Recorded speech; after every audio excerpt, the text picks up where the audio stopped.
पवन भाई मस्के से क्या बोलते हैं, इनके क्या विचार?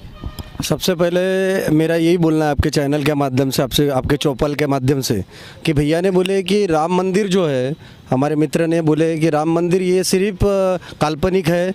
तो आपको बताया जाएगा कि राजीव गांधी ने ही इसका सबसे पहला स्टार्टअप किया था, और ये कोई ऐसा नहीं है। अब कैसा है, भारत जो है, आप अपने डॉक्टर बाबा साहब अम्बेडकर, इन्होंने अपने को संविधान ही ऐसा दिया है कि कोई भी अपना खुद का एक पर्सनल मत मान सकता है, वो कोई भी नेता हो या फिर कोई भी किसी भी विचारधारा से जुड़ा हो। तो ऐसा नहीं बोल सकते कि भैया एक आधे, अगर कोई आदमी ने, अगर कांग्रेस के एक आध आदमी ने ऐसा बोल दिया तो पूरी की पूरी विचारधारा बस उसी से जुड़ जाए, ठीक है। तो और दूसरी बात, हम लोग भी राम को मानते हैं, बस राम के नाम से कोई राजनीति करना नहीं जानते। बस इनका एक मोटो है कि राम के नाम से राजनीति करेंगे और राम के नाम से राजनीति करके उससे वोट बटोरेंगे। इनका पहला सिद्धांत ये है। सबसे पहले तो मेरा यही बोलना है इनके माध्यम से कि आपको अगर जो कुछ करना है तो अपना क्या बोलते, रोजगार के मुद्दे पे बोलो। और अगर आपकी चौपाल देश का मुद्दा है तो देश के मुद्दे पे नरेंद्र मोदी साहब ने जो आपका बोला है कि भैया इसी समय में अचानक से योजना कैसी आती है।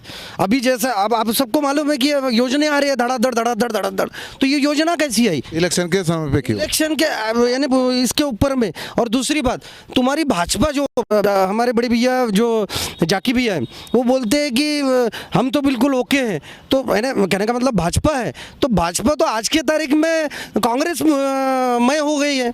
आज पूरे जितने भी वॉशिंग मशीन है वो भाजपा में लगे हुए हैं। एक ईडी कर दो, एक लेटर तैयार कर दो और तुरंत भाजपा में चले जाओ। आपके सामने बहुत सारे उदाहरण हैं, उसमें बोलने की शक नहीं है। अगर आप जोलते हो, अगर आप सही ढंग से जानते हो तो सीधे सीधे कार्रवाई करो। अगर एक आधी कोई नेता अगर कोई गलती करता है तो उसके ऊपर कार्रवाई करो, जेल में डालो। उसको वॉशिंग मशीन से साफ करके अपने पास में रखने की ज़रूरत क्या है? और दूसरी बात, ये हो गई देश का विषय। दूसरी बात, अपने खासदार साहब एक कमर्शियल आदमी है, और कमर्शियल आदमी कभी नेता नहीं बन सकता।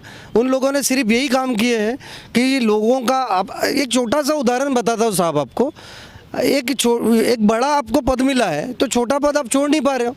तो यही से शुरुआत है आपकी कि आपके मंशा क्या है, आपके बिल निकालना था आपको, करके आपने वो पद नहीं छोड़ पाए। दूसरी बात है, शिक्षा कहाँ है, क्या बोलते, बेरोजगारी कहाँ है। आज के तारीख में, आज ये हमारे बड़ी भैया ने बोले हैं कि गोसे का सबसे बड़ा मुद्दा, हाँ ठीक है ना, ये जो देश का सबसे विकसित क्या बोलते धरण गोसे था।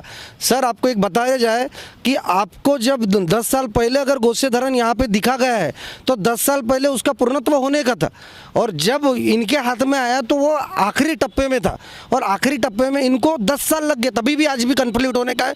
बाउंड्री वॉल का काम अभी भी लागू है, ठीक है। आज देखा गया तो ये बेचारे सुशिक्षित बेरोजगार है, तो इन्हें सुशिक्षित बेरोजगार MIDC नहीं है, और आपने 10 सालों में जो कुछ किया है, हमारे क्षेत्र का अगर विकास किया होगा तो बताओ। एक नितिन गडकरी साहब ने एक अगर रास्ता दिया है तो उसको भी ऊपर तुम अपना नाम चिपका रहे हो कि फलाना काम किया करके। लाना तो पड़ता ना किसी न किसी को, लाना पड़ता है ना, लेकिन नाम का प्रोडक्शन करने का क्या ज़रूरत है? आपको काम करना है तो आप बाकी काम बताओ। एक आधी MIDC का एक आधा कारखाना खोला है, एक आधे सुशिक्षित, एक आधे एजुकेशन की पर्पस किया है, एक आधे क्या बोलते रोजगार दिया है। कितने 2 करोड़ रोजगार किधर गए? 2 करोड़ रोजगार थे अपने पास में, कहाँ है रोजगार? हम तो बोलेंगे भैया कि क्या क्या किया करके। और सीधी सीधी बात है, इनका सबसे पहला और आखिरी फंडा है, जाति के नाम से बाइफरकेशन करो और क्या बोलते मत बटोरो, बस यही इनका सिद्धांत।